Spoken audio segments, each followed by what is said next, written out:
Good morning, students. In my last lecture, I told you about the D-Sauti bridge, and today I am going to tell you about the modified D-Sauti bridge.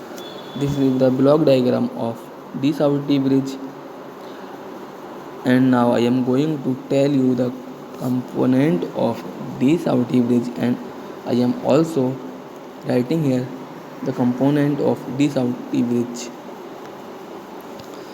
In the arm AB, R1 is the resistance, C1 is a known capacitor, and small r1 is the dielectric loss component of capacitor.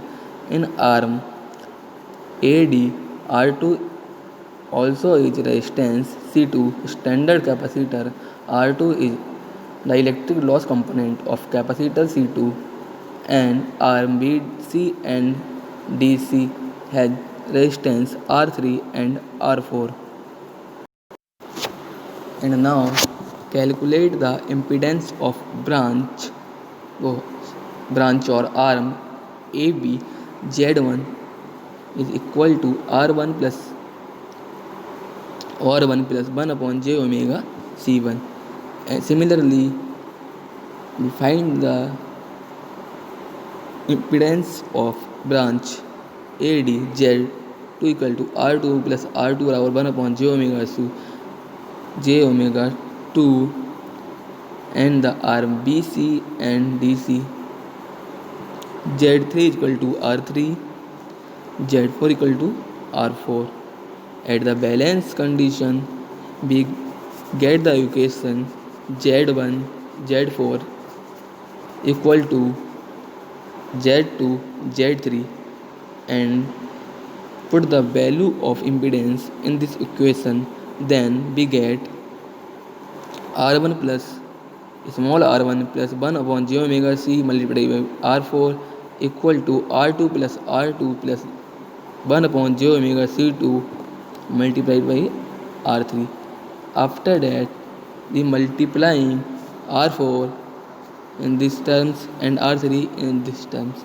After that, we separate the real and imaginary part. Here r means real part, and in these terms j, so this is imaginary term.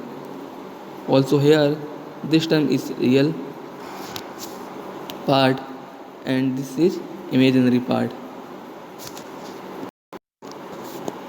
After, I am writing here separating the real and imaginary terms. After comparing the real part, we get this equation and finding here the value of R4 upon R3 equal to R2 plus R2 upon R1 plus R1.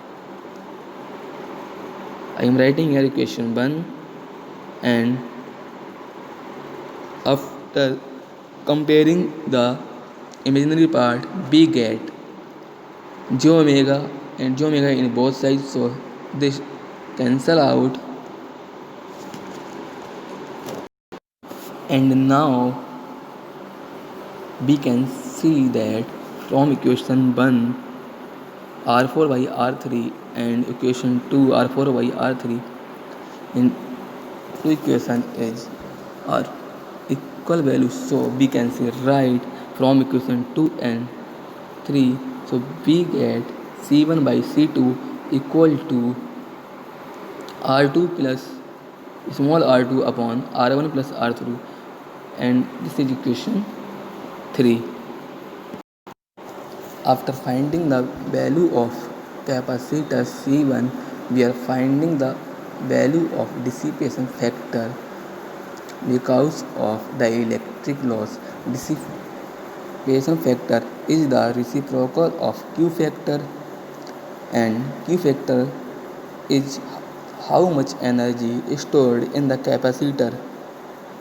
Dissipation factor is the tangent of the loss angle. So if we measure the dissipation factor of two capacitor C1 and here dissipation factor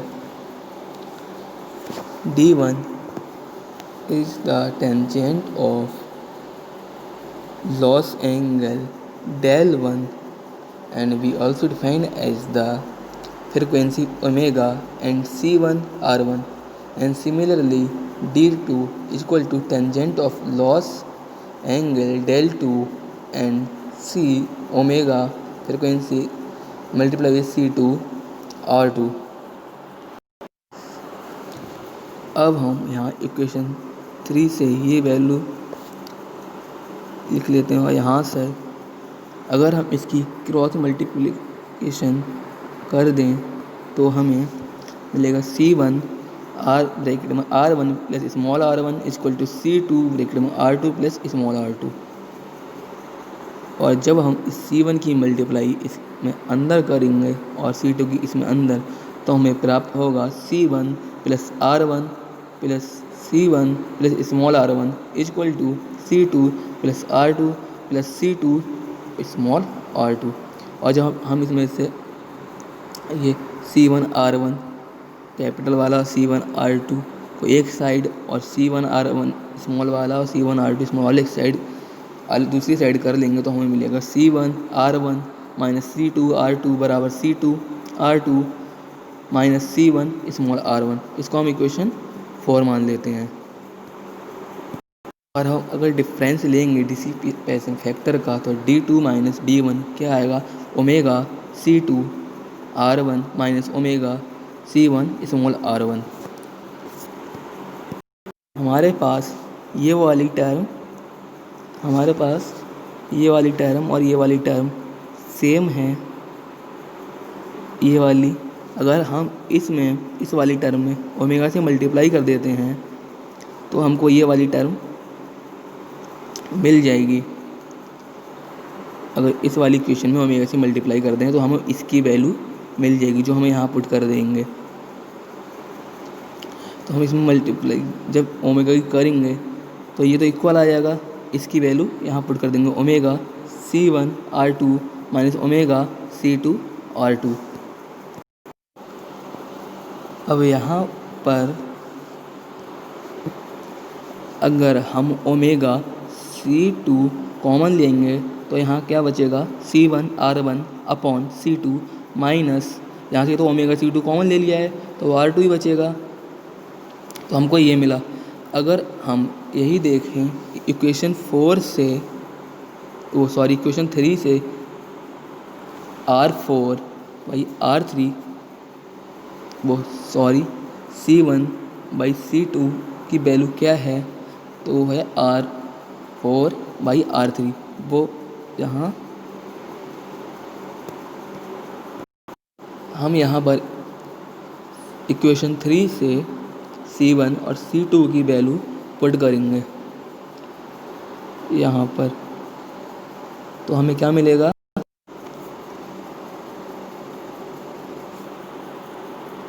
phasor diagram draw करने के लिए यहाँ हम reference current I1 लेंगे।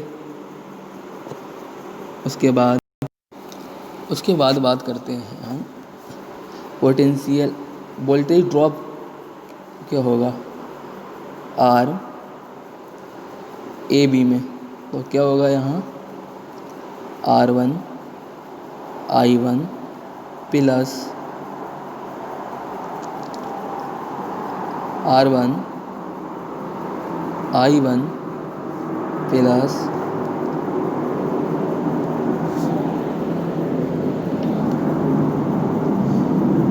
One upon J omega C1 I1 upon J omega C1 R1 plus small R1 I1 तो same phase में ही होगा।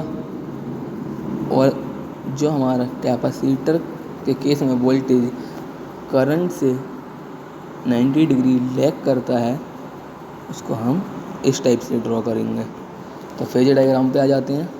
बताया था I1 R1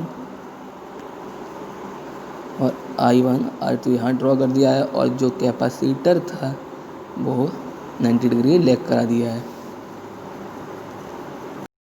similarly branch arm A D की, इसमें भी पोटेंशियल डिफरेंस हमारा सेम ही रहेगा। और जब हमारा पोटेंशियल डिफरेंस सेम है तो E1 is equal to E2 जो कि मैंने कल बताया था, और E3 is equal to E4, और I1 is equal to I3, I2 is equal to I4। इस I3 और I4 में कन्फ्यूजन मत होना, क्योंकि मैंने यहाँ जब पोटेंशियल डिफरेंस नहीं होगा तो करंट पहले ही सेम कर दिया है, I1 और I2 लिख दिया है। E1 इक्वल टू E2 होता है, यहाँ भी कैपेसिटर है तो ये दोनों मैंने इक्वल लिख दिए हैं, और I2 R2 भी सेम फेज में है, वो भी लिख दिया। अब हम बात करते हैं ब्रांच BC और BD की। यहाँ भी तो हमारा R3 और R4 सेम फेज में होगा, तो वही हमने यहाँ भी ड्रॉ किया है सेम फेज में। हम इसको I1 को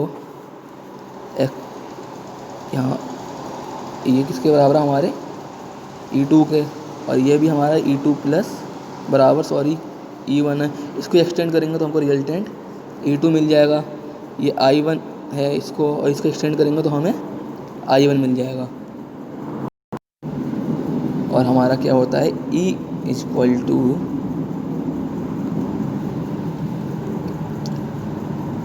टू E1 प्लस E3 और E equal to E2 plus E4 जो कि मैंने यहाँ लिखा है। जब हम इसको I1 I3 R3 यहाँ भी मानेंगे ना, वही तो इसको एक्सटेंड करेंगे और इसको एक्सटेंड करेंगे तो हमारा फाइनल रिजल्टेंट A मिल जाएगा